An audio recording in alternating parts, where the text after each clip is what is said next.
What's up, everyone? I hope you're all having a fantastic day today. Now, we have a tweet shared by Digital Asset Investor to get us started on today's video. And we can see that John Deaton speaks on Real Vision and shares that the SEC versus Ripple decision will give the whole crypto industry a de facto regulation. Do people really believe that in the next year that we're going to get legislation that is passed by the Senate, passed by the House, and signed by the President of the United States, where it gives clarity to the market? I'm not an optimist in that area, which means that this decision in the Ripple case could give us basically the de facto regulation. As always, welcome back to Moneyside, your favorite crypto news channel. If you're new here, welcome to the XRP Army. Hit that subscribe button and turn on notifications so you don't miss out on our daily crypto news updates. We've got this exciting tweet coming to us from Crypto Airy in more interesting news today. She shared a fascinating assembly discussing CBDCs, Tether, Coinbase, the Bank of France, the Bank of Japan, FATF, the BIS, and BIT. And apparently something that surfaced from that conversation is that during the Terra crash, short sellers tried to cause a systemic issue on Tether. But the real question here is, which bank in the world can fulfill that same $20 billion demand in 30 days? Take a listen. With Tether, so after the Terra Luna crash, so it was public information, short sellers started to put pressure on the market to try to create an issue, a systemic issue to Tether. So the only job of stablecoin is to issue when there is demand, when cash enters the bank, and also redeem when people won't get out, right? So Tether was able to process $7 billion in 2 days. That was around 10% of our assets. And around $20 billion in around 1 month. That was 25% of our assets. Now the question is, which bank in the world is able to fulfill that type of demand, right? So we had an example in 2008, where a bank in Washington called Washington Mutual couldn't fulfill a 10% redemption in 10 days and then went bankrupt, right? So I think that, yes, people want information from stablecoins, and we are at the forefront of providing that information. A report from Fitch says that Tether is actually the stablecoin among the two stablecoins providing more information in the sector. Our information on a quarterly basis goes to the New York Stock Exchange. So we have been taking enormous steps to provide comfort to the public. And so, of course, we can only control when it comes to the stability, the primary market. So it means that Tether has always to redeem Tether USDT for $1 or Tether for €1, right? So, more updates now from Congressman Tom Emmer.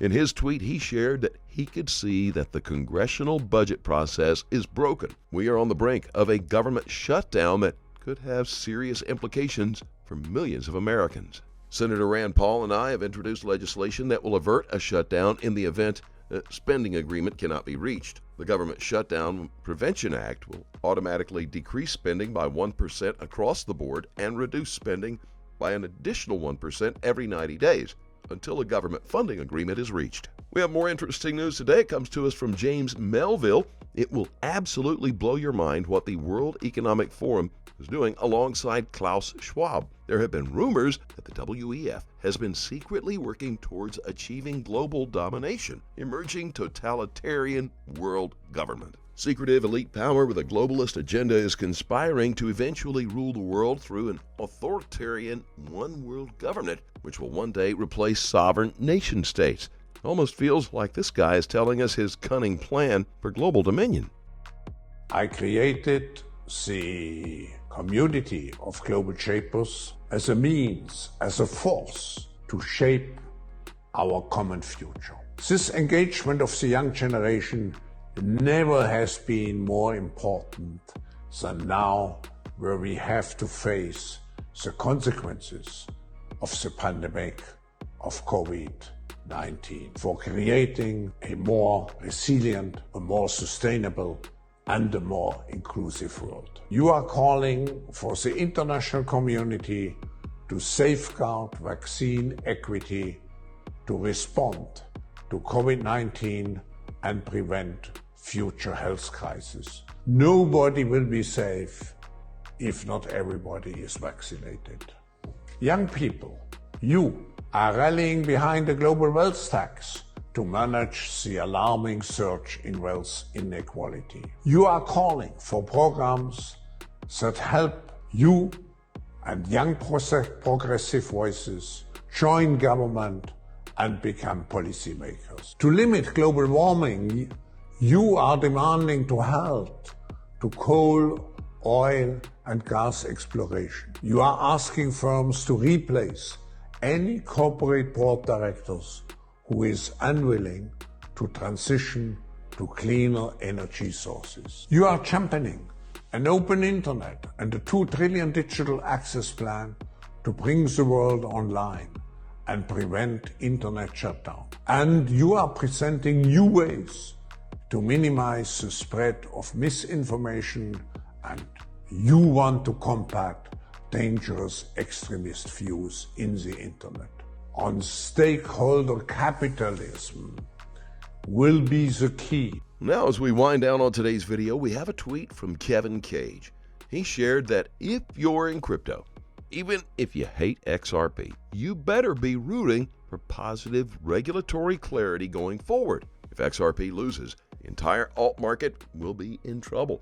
He further said that this tweet is for all the ignorant maxis that continue to diss XRP for likes. If you are rooting for Ripple to lose, it just shows how ignorant you really are. That would be a big loss for this asset class as a whole. I personally think XRP will be fine.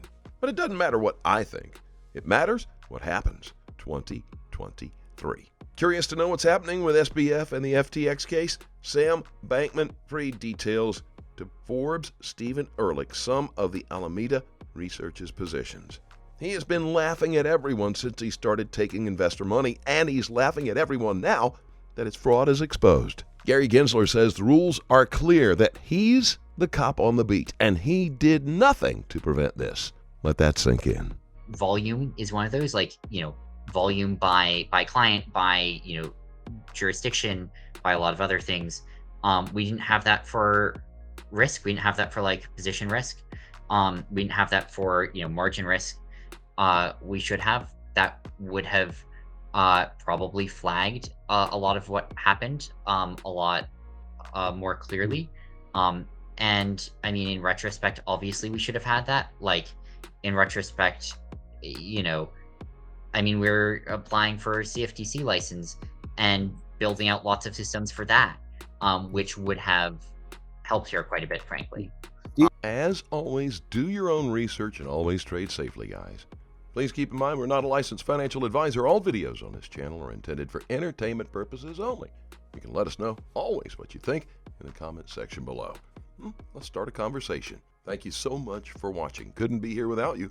Don't forget to like this video and please click on that subscribe button below. And be sure to turn on notifications. That way you get informed whenever we post our amazing content. Thanks again. We will see you on the next Money Side.